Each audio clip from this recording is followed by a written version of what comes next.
ya hospitali. Mazungumzo katika hospitali. Kwanza ningependa tuweze kujua hospitali ni nini.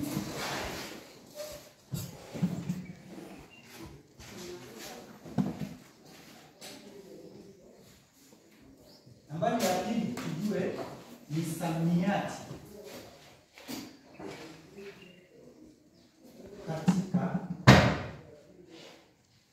hospitali.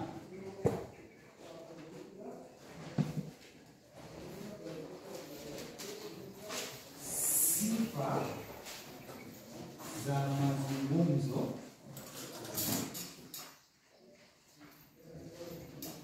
hizo katika hospitali. Wanafunzi, ningependa kuwauliza ni wangapi wamewahi enda hospitali?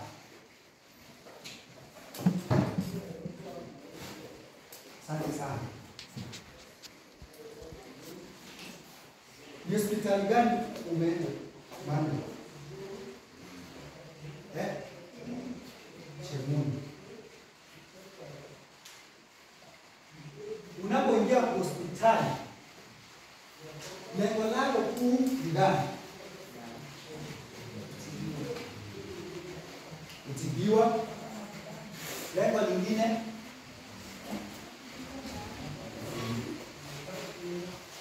lengo lingine, lengo lingine kwa mkono. Tumesema kutibiwa. Lengo lingine,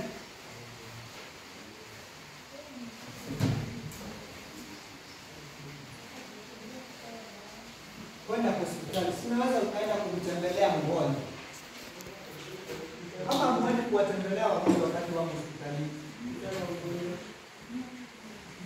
Sasa hospitali unaenda na malengo mbalimbali. Kuna wale wengine ambao hugonjeka na kwenda kutibiwa. Kuna wale wengine ambao marafiki zao au majirani wameweza kugonjeka, na kwa hivyo wanaenda hospitali ili waweze kuwatembelea.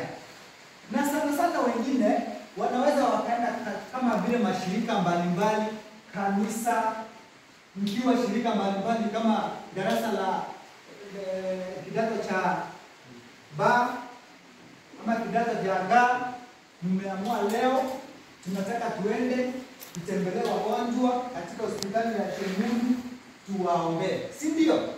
Yaani kuna malengo mengi. Wanafunzi wanaweza wakatembea hospitali ili kwenda kusoma, kama vile wale wanafunzi ambao wanafanya masomo yao katika shule mbalimbali, ambao wanasomea udaktari, uuguzi, wanaweza kuwa wanatembelea hospitali, si kwenda kutibiwa, bali waende kusoma. Tumeelewana? Kwa hivyo kwenda hospitali, watu huenda na malengo mbalimbali, lakini lengo kuu la hospitali ni kwamba ni mahali ambapo watu huenda ili waweze kufanya nini? Waweze kutibiwa. Kuna magonjwa mbalimbali. Kama umegonjeka, wengine wanaweza kupata ajali. Ni katika hospitali ndimo wataweza kufanya nini? Wataweza kutibiwa. Kwa hivyo hospitali ni mahali, hospitali ni mahali ambapo pametengwa. Hospitali ni mahali ambapo pametengwa. Hospitali ni mahali ambapo pametengwa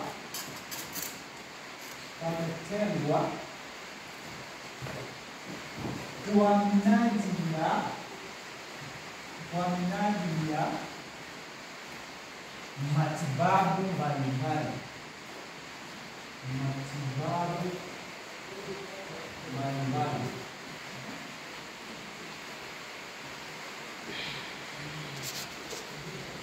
hivyo hospitali ni mahali panaweza kuwa ni majengo, panaweza kuwa ni sehemu fulani ambayo imetengwa na kusema kwamba katika huu uwanja tumemteua ili watu wakigonjeka waje kufanya nini? Waje kutibiwa. Tunaelewana wanafunzi? Kuna matibabu mbalimbali ambayo watu wanaweza wakapata katika hospitali. Kwa hivyo hayo matibabu tutaweza kujua tukijua misamiati mbalimbali katika hospitali. Yaani kuna msamiati ambao ukiona mahali utajua kwamba huu msamiati unapatikana katika nini? Hospitali. Misamiati mbalimbali inayopatikana katika hospitali. Nani akaweza kuniambia misamiati ambayo inapatikana hospitali?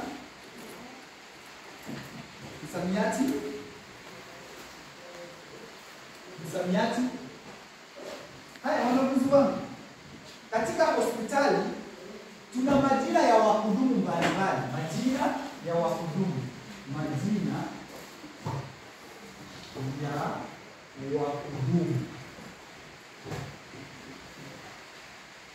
Tuna majina ya wahudumu. Mhudumu wa kwanza ni daktari.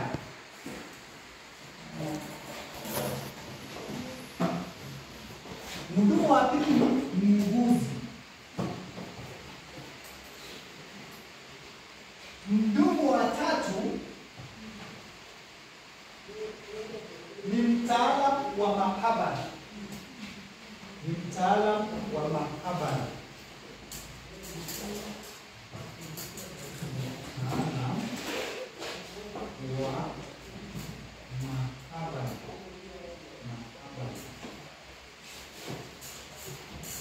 Mhudumu mwingine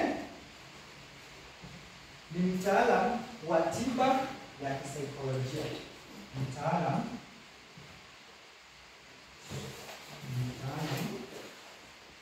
wa tiba ya kisaikolojia. Kwa hivyo daktari ndiye mhudumu mkuu katika hospitali. Muuguzi ni mhudumu anayesaidia daktari katika hospitali. Kama vile ukienda katika theater, mahali ambapo kuna upasuaji, ukiingia humo utapata kuna daktari, lakini kando yake kuna muuguzi ambaye anafanya nini? Anamsaidia hapa na pale ili kumtuma.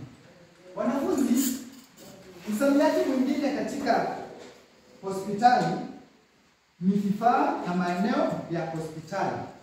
Ukifika katika hospitali kuna kitanda cha mgonjwa. Kuna kitanda cha nini? Cha mgonjwa. Katika hospitali kuna ward. Kwa hivyo kuna vifaa na mahali. Vifaa na mahali. Lazima utapata kitanda cha mgonjwa. Hicho kitanda kinawekwa kwenye wodi. Katika hospitali kuna mahabara. Mahabara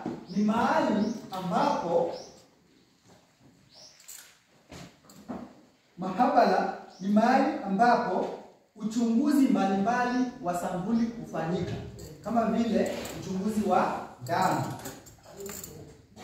Mambo mengine kama stetoskopu, mambo kama vile upasuaji ni baadhi ya misamiati ambayo utapatana nayo ukienda hospitali. Tunaelewana wanafunzi? Kuna hudumu mbalimbali na taratibu ambazo zinapatikana katika hospitali, kama vile uchunguzi ambao nimeweza kuambia. Kuna chanjo. Ninajua mlipokuwa watoto wadogo tuliweza kupelekwa hospitalini ili mpate chanjo ya polio. hiyo ni lazima mliweza kupata, na mlipata chanjo mbalimbali. Kwa hivyo ukifika hospitali utaweza kupata tiba. Mmoja aliweza kupelekwa hospitali akatibiwa na akaweza kupona, amepata tiba. Tunaona wanafunzi, tunapatana vizuri. Sasa wanafunzi,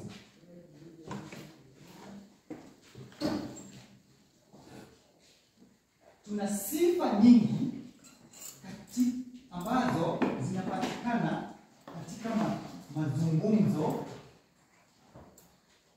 na majadiliano katika hospitali.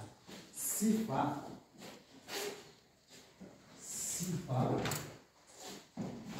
za mazungumzo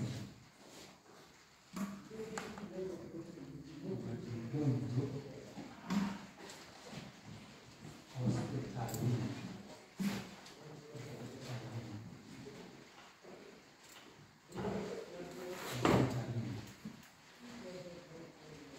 Sifa za mazungumzo hospitalini. Wanafunzi, wakati mwingine unaweza ukapewa sentensi kama sentensi hii ambayo unataka kuandikia katika ubao. Benki yenyewe haina kitu. Benki yenyewe haina kitu.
Wanafunzi, unaweza ukapewa swali kama hili.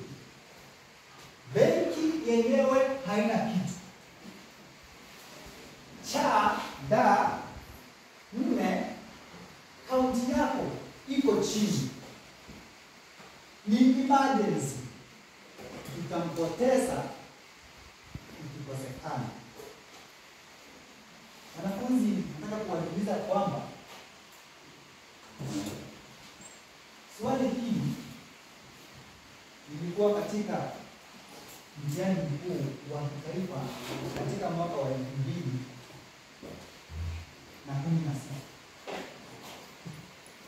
Na kuna uwezekano utapata swali lingine kama hili. Waweza kupewa maneno machache kwamba benki yenyewe haina kitu. Cha da nne, kaunti yako iko chini. Ni emergency. Tutampoteza ikikosekana. Hebu mkasome.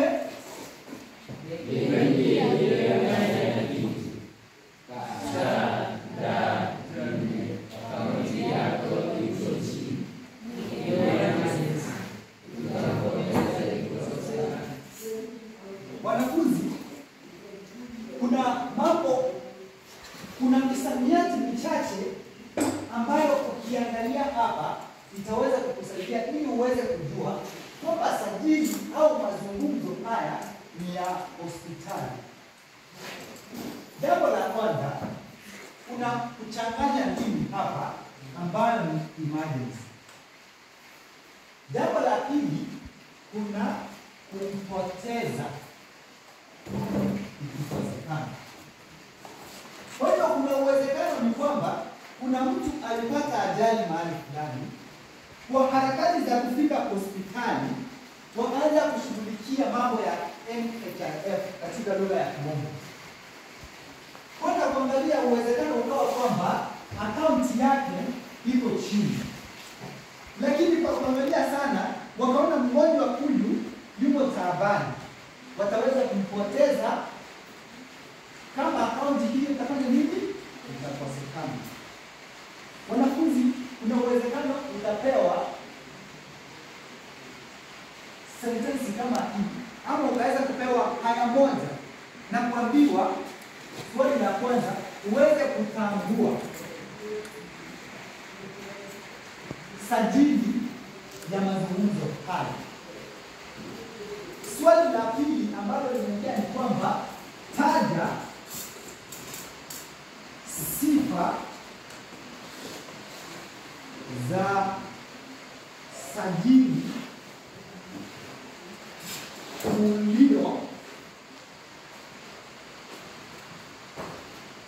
ulioitaja. Kwa hivyo jambo la kwanza ni kutambua. Nimewasaidia ili kutambua, lazima uweze kujua misamiati mbalimbali ambayo inapatikana katika hospitali. Jambo la pili, sasa nataka tuweze kujua sifa mbalimbali ambazo za mazungumzo mbalimbali katika hospitali. Wanafunzi, sifa ya kwanza ni kwamba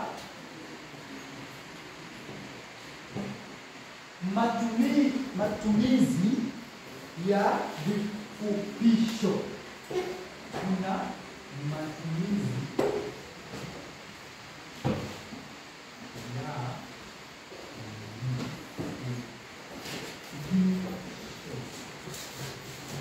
ukiangalia hapa juu tuna vifupisho kama vile cha, da, ni. Cha, da, ni.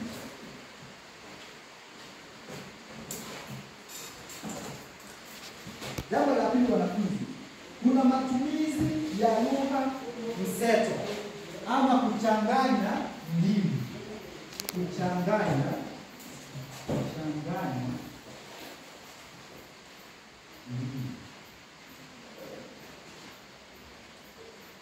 Nani akaweza kunionyesha mahali ambapo mazungumzo haya yameweza kuchanganya ndimi? Nani yule?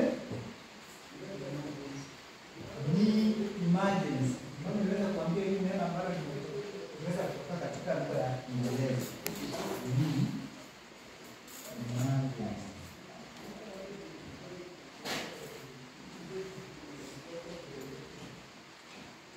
Asante sana. Wanafunzi, kuna lugha ya kudadisi, yaani lugha ya kuuliza maswali. Kuna lugha ya kudadisi,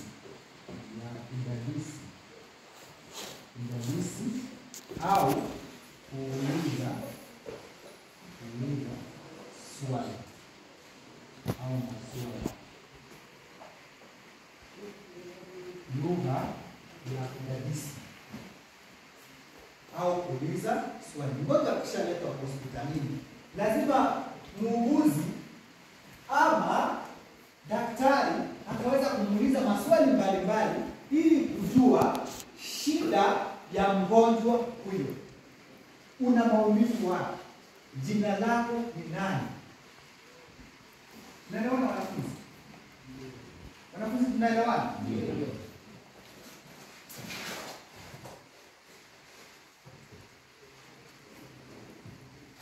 Kuna matumizi ya sentensi au kauli fupi fupi. Matumizi ya sentensi au kauli fupi fupi.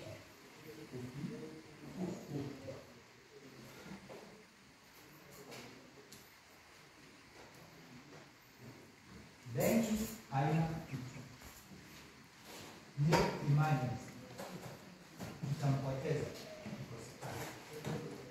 mgonjwa, una shida gani? Kwa sababu mgonjwa hana nguvu ya kuongea mambo mengi. Ninaumia. Unaumia wapi? Kwanza, jambo la kwanza ni kudadisi, uliza maswali. Jambo la pili ni sentensi fupi fupi, kwa sababu mgonjwa hana nguvu ya kusema sentensi ndefu ndefu.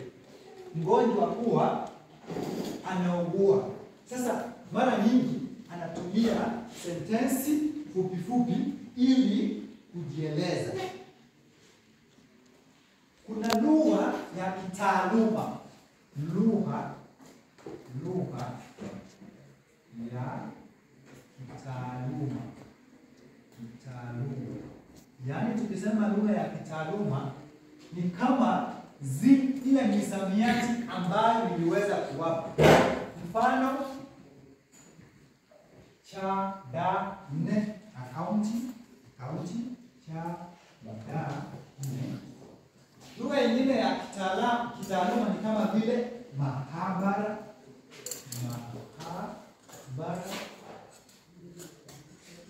Tukisema lugha ya kitaaluma, sana sana lugha ya kitaaluma ni ile lugha ambayo inatumika ili kueleza mambo ya kigeni, mambo ya kitaaluma ambayo yanatumika sasa. Tunaelewana wanafunzi? Jambo la wanafunzi ni kwamba kuna uwezekano kwamba kuna kunukuu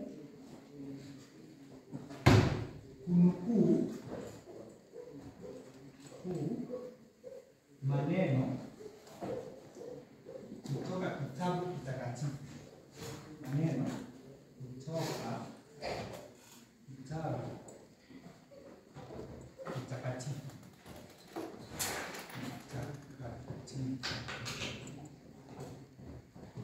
Tukisema kunukuu maneno kutoka kitabu kitakatifu, licha ya kwamba wauguzi wengi huenda wakati mwingine wanakata tamaa. Sasa kuna uwezekano wa kutumia maneno kutoka kitabu kitakatifu. Kitabu kitakatifu tunaweza tukasema tuna Qur'an, tuna Biblia na vitabu vingine vingi ambavyo vina maneno mengi ya kutia wagonjwa moyo. Tunaelewana wanafunzi? Wanafunzi, jambo lingine ni kwamba shughuli wakati mwingine usheheni maneno ya lugha ya kale. Usheheni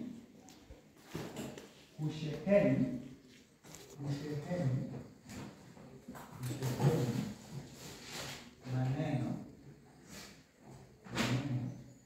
ya lugha ya kale. Usheheni maneno ya lugha ya kale. Sana sana kuna magonjwa mengi ambayo yana lugha ya kale. Kuna magonjwa mengi ambayo yana lugha ya kale, yana ile misamiati ya kikale. Kwa hivyo kuna matumizi ya lugha ya nini? Ya kale katika hospitali. Kuna matumizi ya lugha maalum. Matumizi ya lugha maalum. Matumizi ya lugha maalum. Matumizi ya lugha maalum. Kwa hivyo wanafunzi,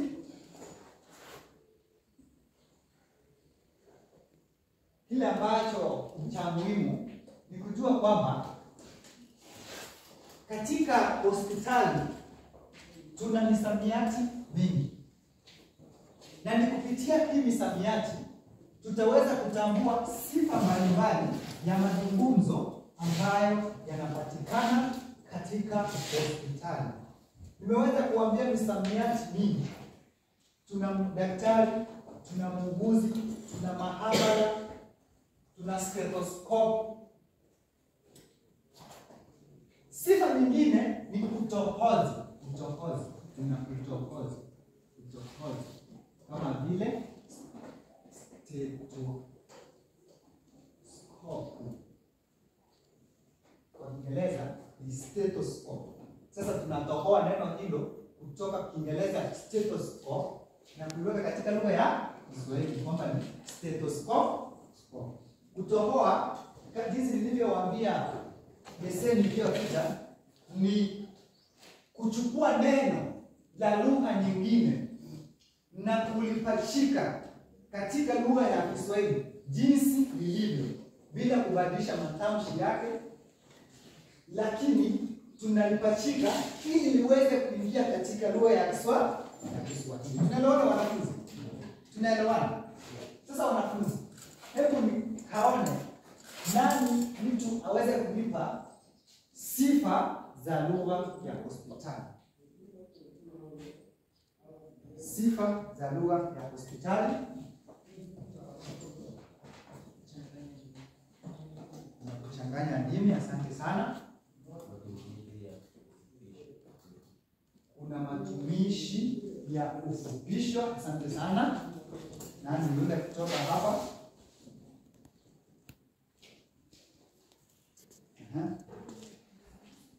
Kuna lugha ya kudadisi ama lugha ya maswali.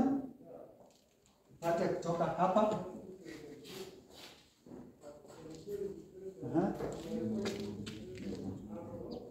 Lugha ni moja kwa moja bila kutumia mafungu. Asante sana. Kuna lugha ya kitaaluma. Sasa ndio tunaweza kuongeza na lugha ya moja kwa moja bila kutumia mafungu.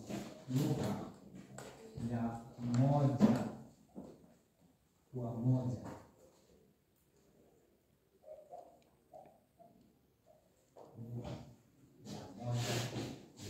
Kwa hivyo wanafunzi wangu, asante sana kwa sababu nimeona mmeweza kuelewa sifa mbalimbali. Hebu nione mtu akaweze kuniambia misamiati mbalimbali inayopatikana katika hospitali. Misamiati mbalimbali inayopatikana katika hospitali. Muuguzi, vizuri sana. Daktari, vizuri sana.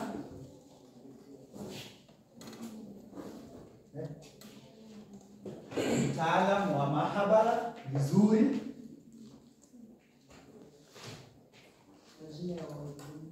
Majina ya wahudumu kama vile daktari, muuguzi, vizuri sana. Mtaalamu wa lugha ya kisaikolojia, vizuri sana. Sasa wanafunzi, naomba katika vitabu vyenu muweze kuandika maneno haya, muweze kuandika kazi hiyo, na mtakapomaliza kiranja ataweza kuniletea kitabu ofisini.